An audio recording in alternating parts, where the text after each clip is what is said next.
इसलिए महाराज कहते हैं भगवान आज भोलेनाथ कहते हैं लक्ष्मी और दरिद्रता दोनों बहने बहने हैं, समुद्र से निकली हैं दोनों बहनें। समुद्र से दोनों बहनें निकली। लक्ष्मी जी जो है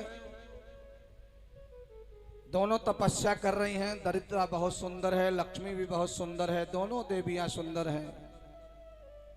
भगवान के पास आई हैं दोनों। ख्याति देवी आई है और कहा महाराज लक्ष्मी का विवाह विष्णु के साथ। लक्ष्मी का विवाह तो भगवान विष्णु के साथ हुआ, निश्चित हो गया, लेकिन लक्ष्मी जी कहती हैं जब तक दरिद्रता का विवाह नहीं होगा तब तक मैं विवाह नहीं करूंगा।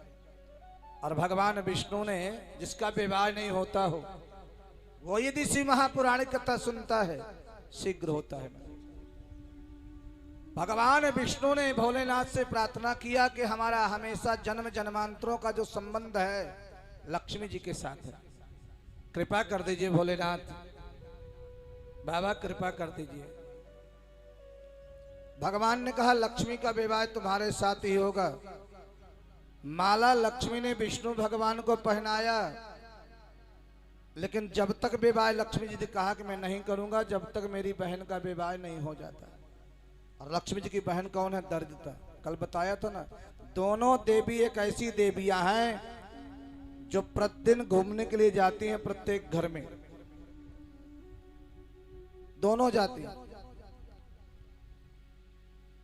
दूसरा ऋषि को मिला, भगवान शंकर ने दूसरा ऋषि से कहा ऐसा कौन सा प्राणी होगा जो दरिद्रता से विवाह करेगा। दरिद्रता कोई लाना चाहता है क्या? दरिद्रता मतलब गरीबी, दरिद्रता मतलब कंगाली, दरिद्रता मतलब है कि एक से एक बीमारी घर में बनी रहना, कोई में कोई कष्ट घर में बना रहना, उसका नाम है दरिद्रता। कोई विवाह करने का राजी नहीं था दरिद्रता से। जरा ध्यान से सुनना, शिव महापुराण, कभी कथा ये सुनी नहीं होगी आप लोगों ने। दरिद्रता ने जो है लक्ष्मी जी कह दिया मेरी बहन का विवाह होगा तभी मैं विवाह करूंगी, अन्यथा कैसे करूं विवाह, मैं विवाह नहीं करूं। शर्त रख दी भगवान विष्णु के सामने। भगवान विष्णु भोलेनाथ के पास गए, महाराज लक्ष्मी की बहन जो दरिद्रता है उसका विवाह करा दीजिए, और उसका जब तक विवाह नहीं हो तब तक हमारा विवाह कैसे हो। भोलेनाथ ने कहा चिंता मत करो, इसका भी उपाय करता हूं। सब दरवाजे बंद हो जाएं प्यारे, मेरे बाबा के दरबार में चले जाना, भोलेनाथ के दरबार में जाना,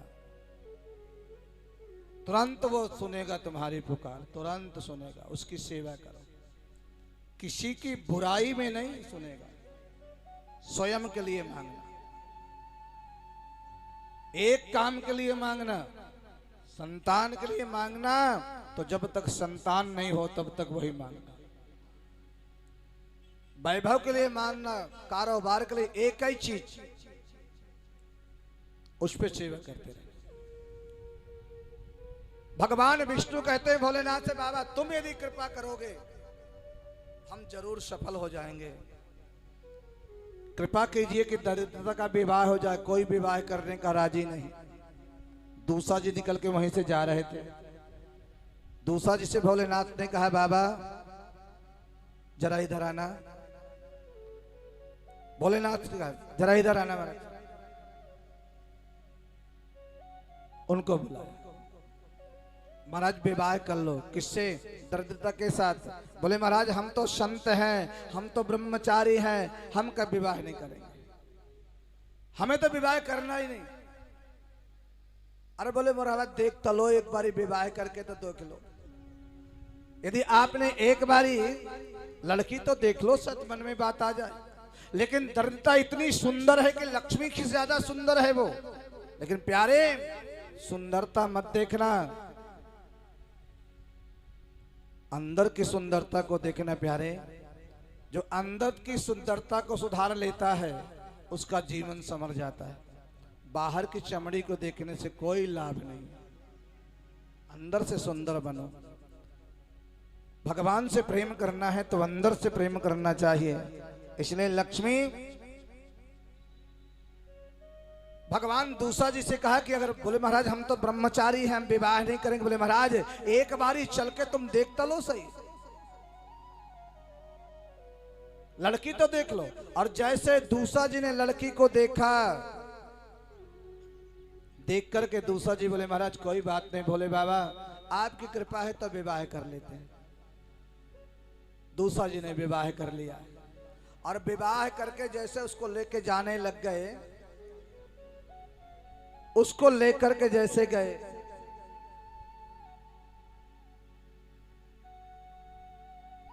उनके घर में यज्ञ हो रहा है, हवन हो रहा है, पाठ पूजा हो रही है, वेद मंत्र हो रहे हैं। तुरंत भद्रता ने कहा ये क्या हो रहा है? बोले हवन हो रहा है, वेद मंत्र हो रहा है, रुद्राभिषेक हो रहा है, तुमको पता नहीं है? जहां हवन होता है, जहां पूजा होती है, भद्रता नहीं रहती है। इसलिए लोग घर में हवन कराते हैं महाराज, साल में 6 महीने में इसलिए हवन कराते हैं ताकि दरिद्रता प्रवेश न कर जाए। अपने ग्रह स्वयं को खाने लगते हैं महाराज। भगवान शिव का रुद्राभिषेक, भगवान शिव का हवन, ग्रह शांति जरूर होना चाहिए। दरिद्रता घर के अंदर प्रवेश नहीं किया और जाकर के रूठ करके पीपल के नीचे बैठ गए। दरिद्रता, हम पीपल में क्यों जल चढ़ाते हैं? संडे को क्यों नहीं जल चढ़ाते? शनिवार को ही क्यों पूजा करते हैं? और संडे को जल बिल्कुल नहीं चढ़ाते। जब रूठ के बैठ गई, दूसरा जी मनाने के लिए घर चलो, बोले नहीं गए। फिर लक्ष्मी जी ने विवाह किया तो लक्ष्मी विवाह करके आज मैंने विचार किया कि अपनी बहन के पास जाऊंगी। मिठाई का डिब्बा लेकर के गई लक्ष्मी जी, मिठाई का डिब्बा लेकर के गई और मिठाई का डिब्बा ले जा करके, मिठाई का डिब्बा ले जा करके जैसे दरिद्रता को दिया, दरिद्रता ने उस मिठाई को डिब्बा को फेंक दिया, मिठाई के डिब्बा को फेंक दिया और बोली बहन तुझे पता नहीं है कि मुझे मीठा पसंद नहीं है, मुझे खट्टा पसंद है, तुझे पता नहीं? लक्ष्मी जी ने कहा बहन मैंने सोचा था शायद आपका विवाह हो गया है और विवाह के बाद शायद आपके अंदर सुधार आ गया हो, आपके अंदर शायद सुधार हो गया हो, इसलिए मिष्ठान लेकर। बोले नहीं, आज भगवान से तभी से हम लोग दरवाजे पे नींबू और जो है मिर्ची बांधते हैं, मिष्ठान अंदर रखते हैं। दोनों बहनें घूमने के लिए जाती हैं, दरिद्रता नींबू और तीखा और खट्टा खा के खुश हो जाती है, लक्ष्मी मिष्ठान खा के खुश हो जाती है। पीपल के नीचे बैठी हुई है, भगवान से वरदान मांगा। भगवान ने कहा लक्ष्मी शनिवार के दिन दोनों बहनें एक साथ रहेंगी महाराज। पीपल के नीचे शनिवार को लक्ष्मी भी निवास करती है और दरिद्रता निवास नहीं करती, इसलिए लक्ष्मी जी शनिवार को जो हम जोत जलाते हैं, जल चढ़ाइए, दूध चढ़ाइए, चढ़ता है, पीपल की सेवा कीजिए, सुंदर पत्र पुष्प नैवेद्य चढ़ाइए, लक्ष्मी जी निवास करती हैं। और यदि संडे वाले दिन अंध किसी दिन भी यदि गलती से तुमने पीपल में जल चढ़ा दिया तो दरिद्रता कहती है संडे को मैं नृत्य करूंगी पीपल के नीचे। संडे को किसी ने गलती से भी मेरे में जल को अर्पण कर दिया तो मैं उसके घर में प्रवेश कर जाऊंगी। इसलिए भगवान ने वरदान दिया कि अगर कोई गलती से किसी के हाथ में फल है, मिष्ठान है या खट्टी कोई चीज है और गलती से चढ़ा दिया तो उसके घर मत जाना, कृपा करना उनके आगे।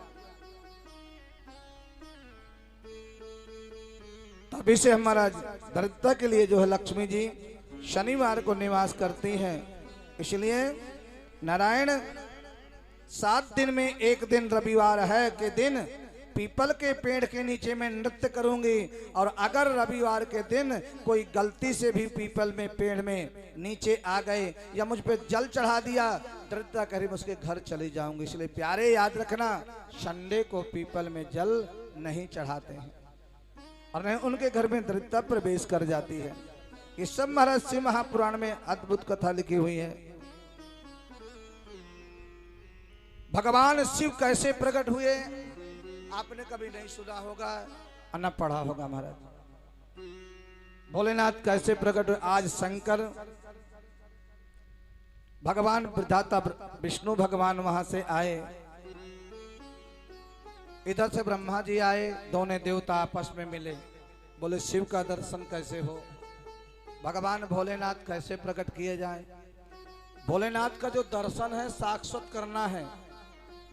एक सामने पहाड़ था महाराज, पर्वत है बड़ा, उस पर्वत को दृष्टि घुमाई तो उसको घुमाना चालू किया ब्रह्मा, विधाता ब्रह्मा और भगवान विष्णु दोनों ने उसको जो है हिलाना चालू किया।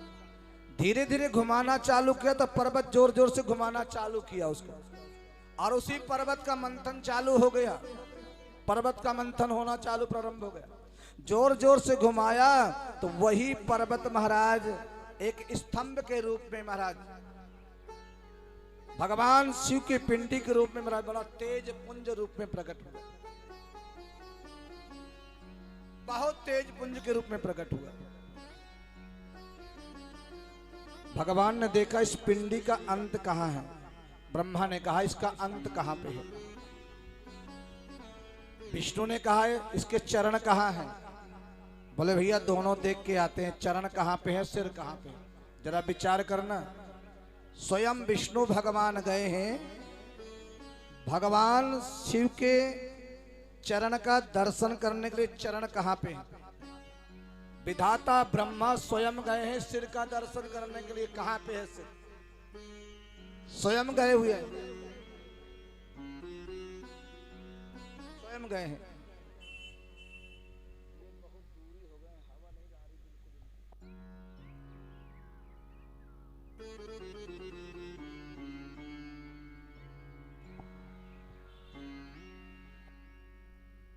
थोड़ा नजर, इसलिए महाराज भगवान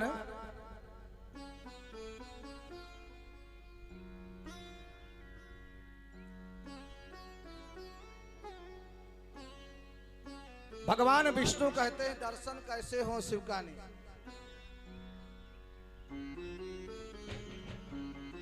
तुम्हें अलग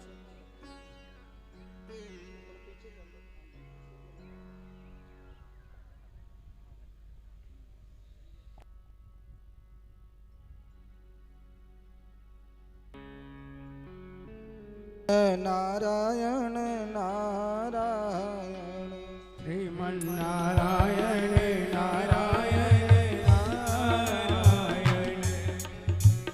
नारायण नारायण नारायण नारायण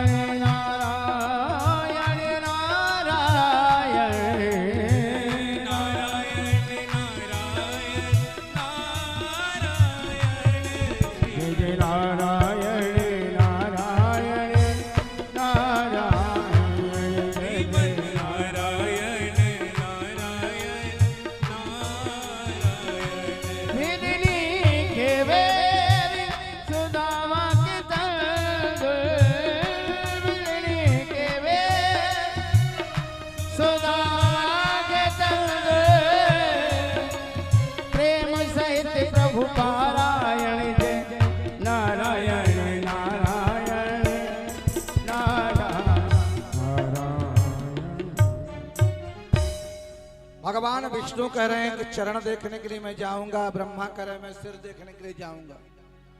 भगवान भोलेनाथ के चरण कहाँ हैं। विष्णु भगवान कह रहे हैं, ब्रह्मा कह रहे हैं सिर कहाँ पे है।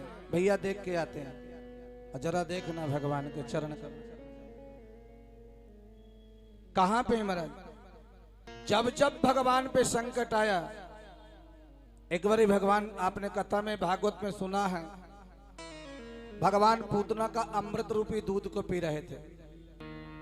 भोलेनाथ दूध को पान कर रहे हैं और दूध को पान करते करते भगवान जब पूतना ने विष को पिलाना प्रारंभ किया, जैसे पूतना ने विष पिलाना चालू किया, सो भगवान ने सोचा अब विष पीना हमारे बस की बात नहीं है। तब मेरे भगवान ने, कन्हैया ने तुरंत जो है भोलेनाथ को स्मरण किया, बाबा ये विष मैं नहीं पी सकता, आप मेरी आके रक्षा कीजिए। सज्जनों, जैसे भगवान ने नेत्र बंद किया और भोलेनाथ को याद किया, बाबा भोलेनाथ तुरंत आए और पूतना के विष का तो पिया, और जब विष का पिया तो भगवान भोलेनाथ को चक्कर आ गए। भगवान भोलेनाथ को चक्कर आ गए, मूर्छित होकर के बैठ गए। भगवान तुरंत अपने प्रतिबिंब से निकले और भोलेनाथ जी को वहां से उठाया, पकड़ा महाराज, और पकड़ के गोवर्धन ले गए गिरिराज पर्वत पे। और वहां जाकर के भगवान ने अपने मन से गंगा प्रकट किया था, जिसका नाम है मानसी गंगा। भगवान ने कथा में सुना होगा, मानसी गंगा भगवान ने प्रकट किया। और उस मानसी गंगा का महाराज भगवान भोलेनाथ को छींटा दिया, तो आज भी गोवर्धन में शंकर जी विराजमान है। आज भी शंकर जी गोवर्धन में चकलेश्वर के नाम से हैं। सब लोग सुना होगा, दर्शन भी किया होगा। परिक्रमा करते जब जाते हैं तो मार्ग में चकलेश्वर के दर्शन होते हैं। बोले चकलेश्वर महादेव की। चकलेश्वर भगवान का दर्शन, जितने भी भगवान के प्रकट हुए हैं, जन्म हुए हैं, सब में कुछ महाराज अभिप्राय है सभी के साथ में। चकलेश्वर के रूप में भगवान विराजित हुए। चंद्रसेन नाम के राजा, इन्होंने भगवान की तपस्या किया, शिवलिंग को बनाया, पूजा किया। भगवान ने इनको भी मनोकामना पूरी किया। भगवान विष्णु गए हैं महाराज चरण देखने के लिए। सातों लोकों में गए महाराज, लेकिन भगवान के शिव के चरण के दर्शन नहीं हुए। वापस आ गए, प्रणाम करके बैठ गए। विधाता ब्रह्मा ऊपर गए, और जब ऊपर गए तब भी भगवान का दर्शन, उनको भी सिर का दर्शन नहीं हुआ।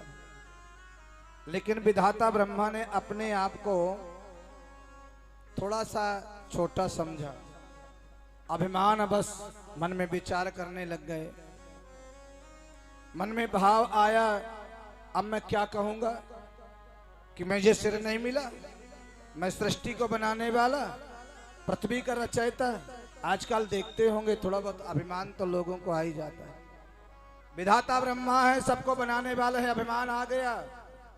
मुझे लोग क्या कहेंगे, विधाता हूं मैं, सृष्टि का रचयिता हूं मैं, इसलिए जाके झूठ बोल दूंगा। भोलेनाथ के सामने झूठ नहीं बोलना प्यारे। विधाता ब्रह्मा ने मन में इसका विचार बनाया, जाके मैं झूठ बोल दूंगा कि मैंने तो सिर को देखा है। फिर विचार आया, फिर बाद में विचार आया कि झूठ तो बोलूंगा, लेकिन गवाह कौन देगा, कौन गवाह देगा। केतकी का पुष्प मिल गया, और केतकी के पुष्प से ब्रह्मा कहते हैं, ब्रह्मा केतकी तू चल के विष्णु के सामने ये बात बोल देना कि मैंने सिर का दर्शन किया है, मैंने सिर देखा है शंकर जी का। मैं क्यों झूठ बोलूंगा। भगवान कहते हैं, विधाता ब्रह्मा ने कहा, केतकी यदि तूने इस बात को कह दिया तो तुझे हर मंदिर में तेरी पूजा करा दूंगा। अगर तूने झूठ बोल दिया, हर मंदिर में तेरी पूजा होगी, तेरी मान्यता होगी। केतकी ने तैयार हो गया। इसके बाद बोले एक गवाह और ढूंढ लेता हूं, सबूत। गौ माता से पूछा, गौ माता से जो है, गौ माता से कहा, गौ माता यदि तुमने विष्णु के सामने, शंकर के सामने, और यदि तुमने ऐसा कह दिया कि विधाता ब्रह्मा ने सिर का दर्शन किया है, तुम्हारी घर घर से रोटी निकलवाऊंगा, पहली रोटी तुम्हारी निकलेगी। गौ माता ने कहा मैं झूठ नहीं बोलूंगी। लेकिन विधाता ब्रह्मा ने कहा, यदि तुमने झूठ बोल दिया या सामने कह दिया, इतना ही कहना है कि ब्रह्मा ने दर्शन किया है, विधाता ब्रह्मा ने दर्शन किया है। प्रत्येक घर से पहली रोटी निकलेगी, प्रत्येक घर से पहली रोटी निकलेगी। एक रोटी के चक्कर में गाय ने झूठ बोला, और हम सब लोग रोटी के चक्कर में ही झूठ बोलते हैं महाराज। और कोई स्वार्थ बस में झूठ बोलते हैं। गौ माता आई है, ब्रह्मा आए, केतकी का पुष्प आया, भगवान विष्णु हैं और भगवान शंकर के सामने खड़े हैं। जरा देखना, बहुत ध्यान से सुनना। इसलिए मैं कहता हूं कि भोलेनाथ के सामने, शंकर के मंदिर में कभी झूठ मत बोलना। अपराध सब जगह चल सकता है, लेकिन भोलेनाथ के दरबार का अपराध कभी माफ नहीं होता। भगवान शिव के यहां का अपराध, सभी देवताओं का जब मुक्त किया है तो भगवान भोलेनाथ ने सभी को, अगर कुछ दिया है तो बाबा ने दिया है, भोलेनाथ ने दिया है। शंकर हैं, पिंड के रूप में भोलेनाथ विराजमान है, शिवलिंग के रूप में। और उसी में महाराज विधाता ब्रह्मा, विष्णु भगवान, केतकी का पुष्प और गौ माता खड़ी है। विधाता ब्रह्मा ने पूछा विष्णु भगवान से, क्या आपने चरण के दर्शन किए? भगवान विष्णु ने दोनों हाथ जोड़ लिए और भगवान विष्णु ने कहा, भोलेनाथ से मैं बाबा के दरबार में खड़ा हूं, मुझे भोलेनाथ के चरणों का दर्शन नहीं हुआ है, मुझे दर्शन नहीं हुआ। तुरंत आवाज आई, आवाज निकल के आई, विष्णु तुम सत्य बोल रहे हो, आज से तुम्हारा नाम सत्यनारायण के नाम से जाने जाओगे महाराज। भोलेनाथ ने कहा, आज से जो तुम्हारा नाम होगा वो सत्यनारायण होगा, तभी से नाम चलता है। बोले सत्यनारायण भगवान की। ये जो सत्यनारायण के हम कथा सुनते हैं, भगवान शिव ने नाम दिया, पिंडी में से आवाज आई, अरे भोलेनाथ है, तुम जहां से पूजा चालू कर दो वहीं से मुख बन जाता है, जहां से त्रिपुंड लगा दो वहीं से मुख बन जाता है। कहीं से भी महाराज, जिधर से पूजा चालू वहीं से महाराज आशुतोष है, चारों तरफ महाराज पूरे गोले हैं भोलेनाथ, और उसके भक्त भी पूरे भोले होते। तुम कैसो पूजा करो, उल्टी सीधी कैसो भी करो, सब स्वीकार करता है, कभी वो श्राप नहीं देता है। भगवान शिव कह रहे हैं, विष्णु तुमने मेरे दरबार में सत्य बोला है, आज से तुम्हारा नाम सत्यनारायण होगा। बहुत आनंद आया। भगवान ब्रह्मा से पूछा गया, आपने सिर देखा? ब्रह्मा बोले, हाँ मैंने सिर देखा। झूठ बोल दिया। तुरंत महाराज भगवान की पिंडी में से ब्रह्मा झूठ बोलता है, प्रयासित करना पड़ेगा तुझे, सावधान, झूठ बोल, तुम झूठ बोल रहे हो। नहीं मैंने देखा है, केतकी के पुष्प से पूछ लीजिए, मैंने देखा है।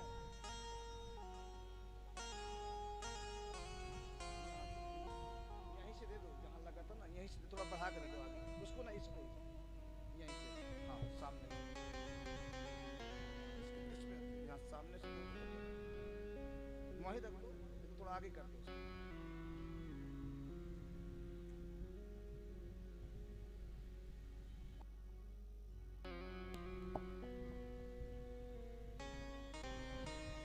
विधाता ब्रह्मा से कहा भगवान ने, विधाता ब्रह्मा तुम सृष्टि के रचयिता हो, प्रजा के पालन करते हो, आज तुम झूठ बोल रहे हो, झूठ बोल रहे हो, प्रयाचित करना पड़ेगा।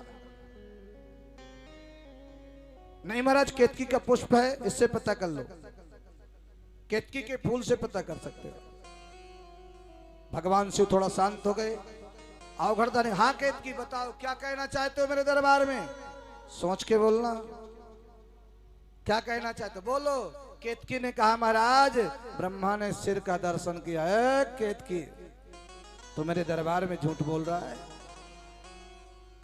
मेरे दरबार में तू झूठ बोल रहा है, तुझको श्राप देता हूं, कभी तू मेरे ऊपर चढ़ेगा नहीं। अगर गलती से चढ़ भी गया, अगर गलती से भी किसी ने चढ़ा दिया केतकी के पुष्प को, भगवान कहते हैं गौ हत्या के बराबर पाप लगेगा उसको जो चढ़ा देगा। केतकी के पुष्प में वंचित कर दिया, उससे अलग कर दिया केतकी के पुष्प। विधाता ब्रह्मा से फिर कहा है, रचयिता हो, असत्य बोल रहे। बोले महाराज गौ माता से पूछ लो, गौ ने देखा है, मैंने सिर देखा है। ब्रह्मा झूठ बोल रहे, और ब्रह्मा का सिर काटा है भगवान भोलेनाथ। झूठ बोले वालों को बख्शा नहीं मेरे भगवान ने, छोड़ा ही नहीं। इसलिए कहते हैं भगवान की भक्ति बहुत जरूरी है, भोलेनाथ की सेवा बहुत जरूरी है प्यारे, बाबा की सेवा। गौ माता से पूछो, ठीक है बताइए गौ माता क्या बताना चाहती हो, क्या कहना चाहती हो। सिर को हिला दिया, सिर देखा है ब्रह्मा ने, सिर हिला दिया। और जैसे सिर हिलाया भगवान कहते हैं भोलेनाथ गौ माता तेरे रोम रोम में देवता निवास करते हैं,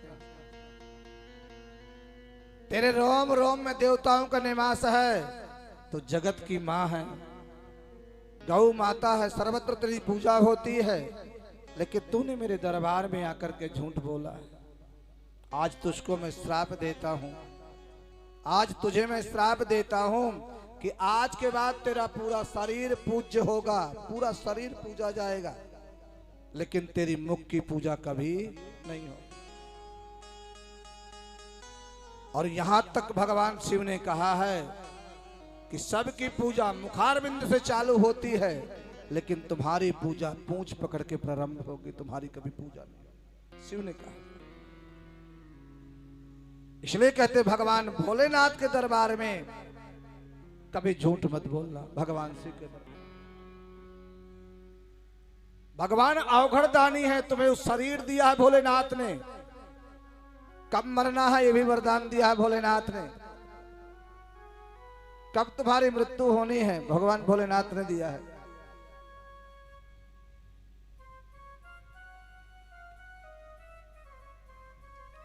भगवान शिव ने कभी झूठ,